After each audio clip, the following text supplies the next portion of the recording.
Hi boys and girls, welcome to my YouTube channel. In today's class, we are going to write a C program to check whether the given number is an even number or not. Okay, wow. Whether the given number is an even number or it is not an even number. See, from the time we started doing control statements, now I told you that we are now focusing on programs. We are now writing programs. At least we have discussed everything, the theory, what is a variable, how to declare a variable, how to initialize a variable, okay, how to use the different control statements.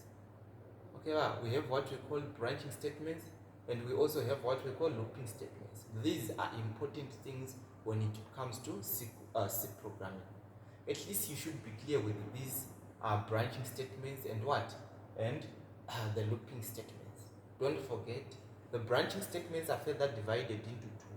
We have what we call the conditional branching statements, and we also have the unconditional branching statements. I told you now, branching statements are also called what? They are also called selection statements. Okay, wow. The conditional branching statements are further divided into four. Okay. The conditional branching statements are further divided into four. We have the simple if statement. Okay. We have the simple if statement. We also have the if else statement. Okay. We have the nested if statement. Okay. We also have the switch statement. So these are the conditional statements that we have. We also have unconditional statements. Unconditional statements, I told you now, they are also called what? They are also called jump statements. What are the jump statements that we have in C programming? We have the break statement, we have the go to statement, also we have the continue statement. So these are the three. We discussed the looping statements, right? We have the looping statements. What are the looping statements that we have in C programming? We have the for loop, okay, do while loop. We also have the while loop. So these are the three looping statements that we have in C programming. Please be clear with these control statements. They are very, very important in C programming. You will find out whenever we are writing a C program, we are going to write the C programs with the help of these control statements. Likewise, the question is given, write a C program to check whether the given number is an even or not. So if you are clear with these statements now, you can easily tell how are we going to write the statement, how are we going to write the program. We want to check whether the given number is even or not. What is the first thing? You are supposed to get the number from the user. We don't know the number. You are supposed to get the number from the user. Then we are going to use the if-else statement in this case. I'm going to use the if-else statement. You'll see how. Then the other thing that you should pay attention to, the other thing that you should give importance is the logic behind an even number, the mathematical logic behind even numbers. At least you should be clear what is an even number. If you are clear with this, then only you can write a what? A program. Okay, see.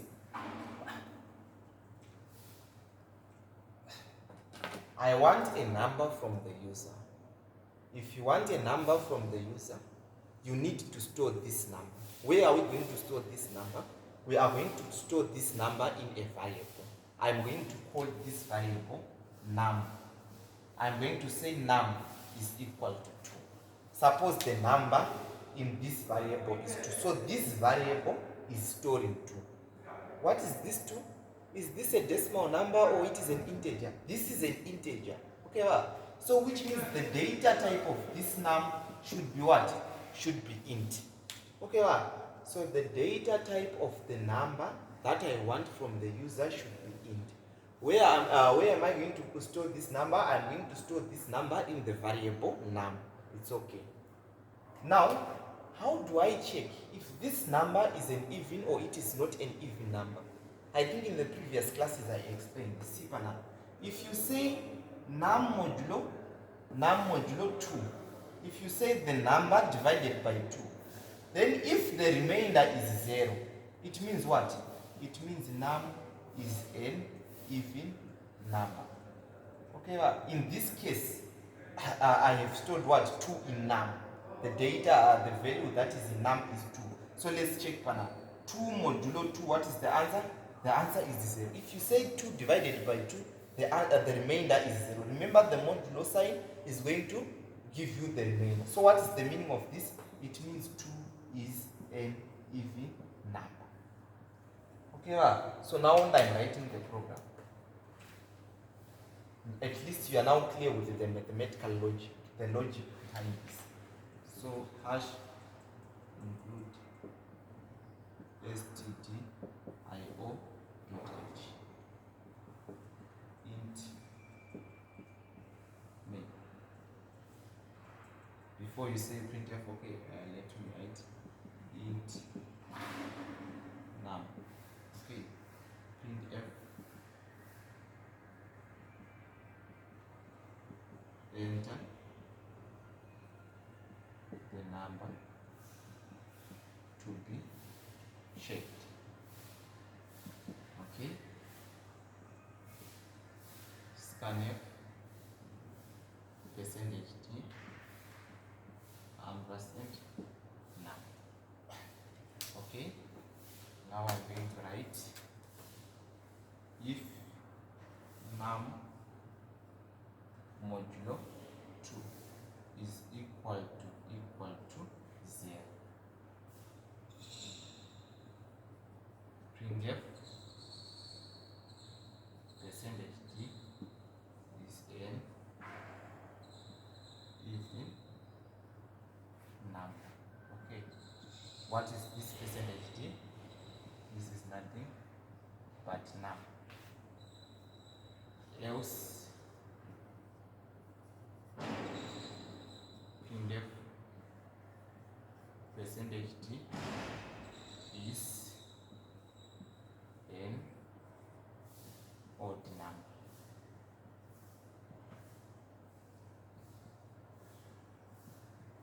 Okay, then you close and you write return 0 and you close. This is over.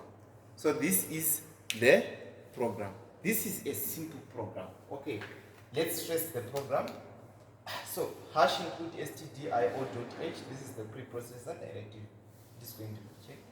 The compiler is going to check for the main function. This is the main function. Now the compiler is going to enter into the main function. See, the first statement in the main function is going to be executed. Int num. What is this? This is the declaration of a variable num, and this num is going to store an integer. Okay, so some space is going to be allocated for the variable num. Some space is going to be allocated for the variable num. Suppose this is 250. Okay, now we are here. Printf enter the number to be checked. This is an instruction. You are supposed to enter the number to be checked. It's okay. So this is also part of your output. Let me write using Slacker. Output, enter the number to be checked. Okay, suppose the number to be checked, you have entered what? You have entered 14. 14 you have entered. It's okay. This 14 is not yet stored in what? In num. It's still pending. We need the scanf function in order for this 14 to come here. Okay, so after the execution of this statement, then 14 will come. Scanf percentage d ampersand num. Okay, 14 is being directed in the variable now. This is over. See, if this is the if else statement that I'm using here. If num modulo 2, what is the value of num? It's 14. It's okay. Num modulo 2. Num modulo 2. This is 14 modulo 2. So 14 modulo 2, what is the answer? This will retain the remainder now. If you divide 14 by 2, what is the remainder? The remainder is 0. So 0 is equal to 0. This is nothing but the relational operator. It is the comparison operator. Please don't use the assignment operator here. You are supposed to use the relational operator. So 0 is equal to 0. This is true now. 0 is equal to 0. So what is going to happen? The compiler is going to enter inside. Printf, percentage d is an even number. Okay, wow. This is the format specifier to print a what? An integer. And this integer is stored in what? In num. What is there in num? In num there is 14. So 14 is an even number, is printed. This is over. See, this is the option of this if. So if this if block is being executed, it means the else block is not going to be executed. Okay, so after printing this statement, what is going to happen? It is going to leave and try to print the statements out of the if else what? If else statement. Okay, let's say there is a statement like printf thank you. It means thank you will come. Okay, but there is nothing, so nothing is going to be printed. So suppose this is my output number 1. Okay, I'm going to write the same. I'm going to run the same program again. If you run the same program, it means enter the number to be checked will come. Suppose the number to be checked is 17. Okay, now what is going to happen? So here it means if the number to be checked is 17, it means let me use another marker. It means here I have 17. Okay, it means here I have 17. Okay, now let's check pana. 17 modulo 2. 17 modulo 2. What is the answer? 17 divided by 2. What is the remainder? The remainder, actually the answer is 8, then remainder 1. So modulo will remain will retain the remainder. So the answer here is 1. 1 is equal to 0. True or false? This is false. 1 is not equal to 0. So it is not going to enter here. So the else block is going to be executed. Meaning this block is going to be executed. This else block. So it is going to enter now. And this is going to be executed. Percentage d is an odd number. What is this percentage d? The number in n now. So 17 is an odd number, is printed. Okay, then it is going to go out like this. Now if there is any statement here that should be printed, the statement is printed. Here there is nothing, so nothing is going to be printed. So this is the output. Thank you very much, boys and girls. I will see you in the next class. Enjoy your day.